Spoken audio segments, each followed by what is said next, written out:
Hi friends, welcome to my YouTube channel. ನೋಡಿ, ಇವತ್ತು ನಾನು ಕ್ಯಾಟ್ ಫುಡ್ ತರಕ್ಕಂತೆ ಹೊರಗಡೆ ಹೋಗಿದ್ದೆ.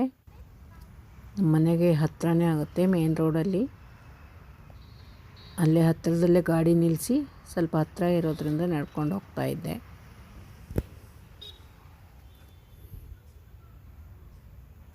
ನೋಡಿ,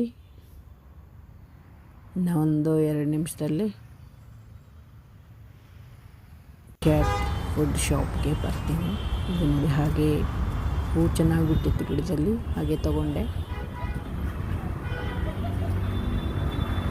ನೋಡಿ, ಎಲ್ಲ ಕಡೆ ಈಗ ಈ ಥರ ಹೂ ಬಿಡ್ತಾ ಇದೆ.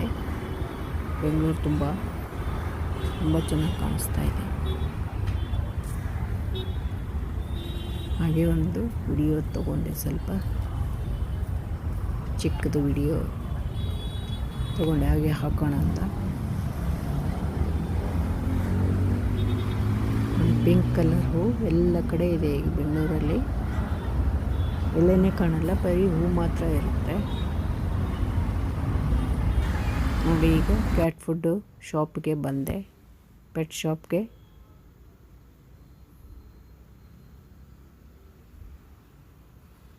ನೋಡಿ, ಅಲ್ಲಿ ಆ ಪೆಟ್ ಶಾಪಲ್ಲಿ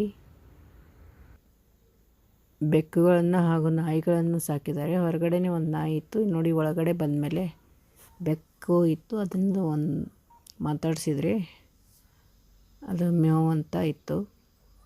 ಸೈಲೆಂಟಾಗಿ ಕುತ್ಕೊಂಡಿರುತ್ತೆ ಯಾವಾಗಲೂ. ಇನ್ನೂ 4-5 ಇದ್ದಾವೆ, ಅವು ಇನ್ನೊಂದು ರೂಮ್ನಲ್ಲಿ ಒಳಗಡೆ ಇದ್ದಾವೆ. ನೋಡಿ, ಇದು ಒಂದೇ ಓಡಾಡ್ತಾ ಇತ್ತು ಇಲ್ಲಿ ಹೊರಗಡೆ ಶಾಪಲ್ಲಿ.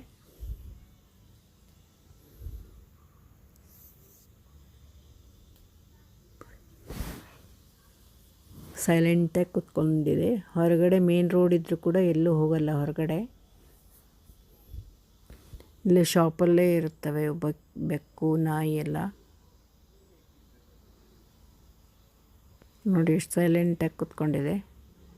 ಹಾಗೆ ಶಾಪ್ನ ಒಂದು ರೌಂಡ್ ಹಾಕಿದೆ. ಏನೇನಿದೆ ಕ್ಯಾಟ್ ಫುಡ್ಡು, ಕ್ಯಾಟ್ಗಳಿಗೆ ಆಟ ಆಡೋ ಎಲ್ಲ ವಸ್ತುಗಳು.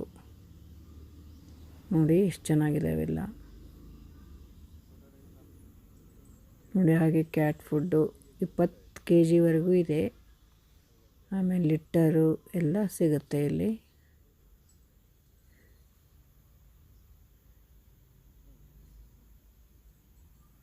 ನೋಡಿ, ಎಲ್ಲ ಕ್ಯಾಟ್ ಫುಡ್ಡು ಮತ್ತು ಡಾಗ್ ಫುಡ್ ಎರಡೂ ಇರುತ್ತೆ ಇಲ್ಲಿ.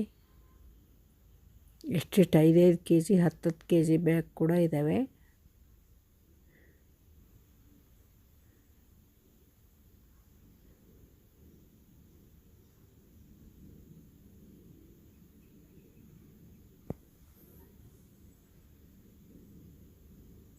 ಇದರಿಂದನೇ ಗೊತ್ತಾಗುತ್ತೆ ಎಷ್ಟು ಜನ ಪೆಟ್ಟು ಸಾಕ್ತಾ ಇದ್ದಾರೆ ಅಂತ.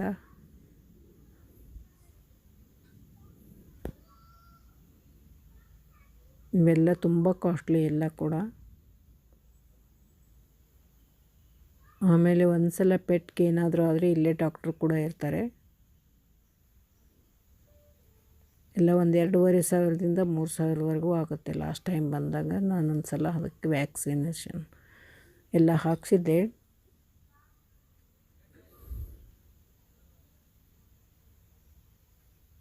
ನೋಡಿ, ಇದು 20 kgದು. ನೋಡಿ, ಎಲ್ಲ ಥರದ ಆಟಿಕೆ ಸಾಮಾನು ಹಾಗೂ ಎಲ್ಲ ಥರದ ಫುಡ್ಗಳು, ಕ್ಯಾಟ್ ಫುಡ್ಡು, ಡಾಗ್ ಫುಡ್ಡು ಎಲ್ಲ ಇದ್ದಾವೆ. ಇದು ಕತ್ತಿಗೆ ಹಾಕೋದು, ಬೆಲ್ಟು, ಚೈನು ಎಲ್ಲ ಥರ ಇದ್ದಾವೆ.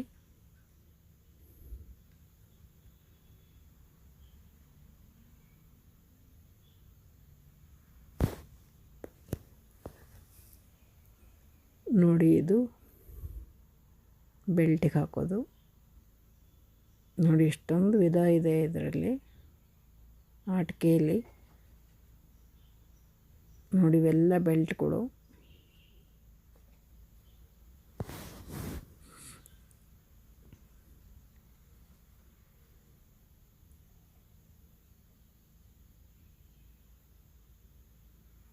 ನೋಡಿ, ಇಷ್ಟೊಂದು 20 kg 10 kg dog food, cat food, litter ಎಲ್ಲನೂ ತುಂಬ ದೊಡ್ಡ ದೊಡ್ಡ 1 ಕ್ವಿಂಟಾಲ್ ಚೀಲ ಇದ್ದ ಹಾಗೆ ಇದ್ದಾವೆ.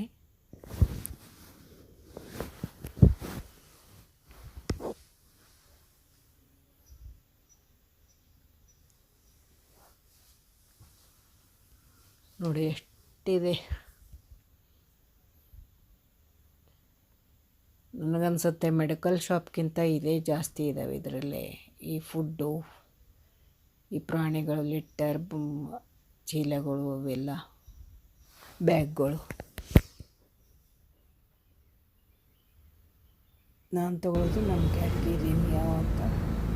ನೋಡಿ ಇಲ್ಲಿ ಮಲಗಿದೆ ಆಗಲಿ ಬಂದು. ನೋಡಿ ಎಷ್ಟು ದಪ್ಪಗೆ ಗುಂಡು ಗುಂಡಾಗಿ ಚೆನ್ನಾಗಿದೆ. ಇದೇ ಥರದ್ವೇ ಒಂದು 3-4 ಬೆಕ್ಕಿದೆ ಇಲ್ಲಿ. ಲಾಸ್ಟ್ ಟೈಮ್ ಬಂದಾಗ ತಗೊಂಡು ಲೀವ್ ಮಾಡಿ ಹಾಕಿದ್ದೆ ಎಲ್ಲ ಬೆಕ್ಕುಗಳನ್ನು. ನೋಡಿ ಹೇಗೆ ಸುಮ್ಮನೆ ಕುತ್ಕೊಂಡಿದೆ.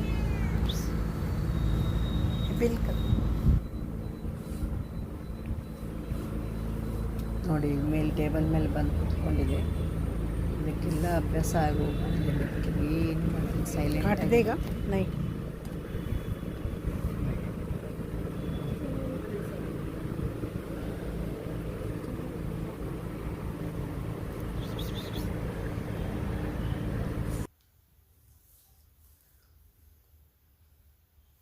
ಹಾಗೆ ಬರುವಾಗ ಹೂ ತೊಗೊಂಡು ಬಂದೆ ಸ್ವಲ್ಪ. ಅಲ್ಲಿ ಕೂಡ ಒಂದು ನಾಯಿ ಯಾವಾಗಲೂ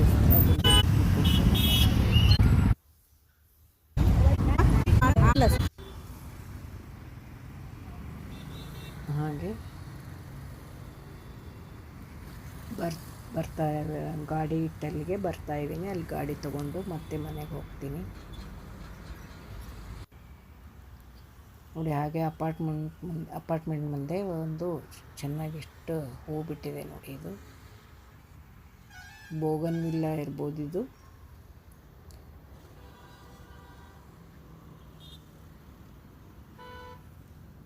ನೋಡಿ ಗಾಡೀಲಿ ತಗೊಂಡು ಹಾಕ್ಕೊಂಡೆ. ಈಗ ಹಾಗೆ ಒಂದು ಸ್ವಲ್ಪ ಈರುಳ್ಳಿ ಕರಿಯಾಗಿತ್ತು, ಈರುಳ್ಳಿ ತೊಗೊಂಡು ಹೋಗ್ತೀನಿ. ಹಾಗೆ ತೊಗೊಂಡು ಹೋಗ್ಬೇಕಂತ ಡಿಸೈಡ್ ಮಾಡಿ ಆ ಕಡೆ ಹೋದೆ. ತರಕಾರಿ ಅಂಗಡಿ ಕಡೆ ಲಾರಿಲೇ ಇಟ್ಟಿರ್ತಾರೆ ಮೇನ್ ರೋಡಲ್ಲಿ ನಮ್ಮ ಮನೆ ಹತ್ರ. ಈರುಳ್ಳಿ, ತರಕಾರಿ, ಹಣ್ಣು, ಹೂವು ಎಲ್ಲ ಸಿಗುತ್ತೆ ಇಲ್ಲಿ. ಏನಿದೆ ಮಧ್ಯೆ ಕುತ್ಕೊಂಡಿಯಲ್ಲ ಬಂದು. ನಮ್ಮದು ನೋಡಿ ಹೇಸಲ್ ಎಲ್ಲದರ ಮಧ್ಯೆ ಹೋಗಿ ಕುತ್ಕೊಂಡಿದೆ. ಆ ಫೋಟೋ ಎಲ್ಲ ಇಟ್ಟಿದ್ವಿ, ಅದ್ರ ಮಧ್ಯೆ ಕುತ್ಕೊಂಡಿದೆ. ಇನ್ನೂ ಒಂದು ಬೀಳ್ಸಲ್ಲ. ಅದು ಹೇಗೆ ಬೆಕ್ಕು ಭಾಳ ಸೂಕ್ಷ್ಮ ಇರುತ್ತೆ, ಯಾವುದೇ ಗಲಾಟೆ ಮಾಡಲ್ಲ ಇದು ಮನೇಲಿ. ಹೇಗಿದೆ ಮ್ಯಾಟ್ ಮೇಲೆ. Thank you very much.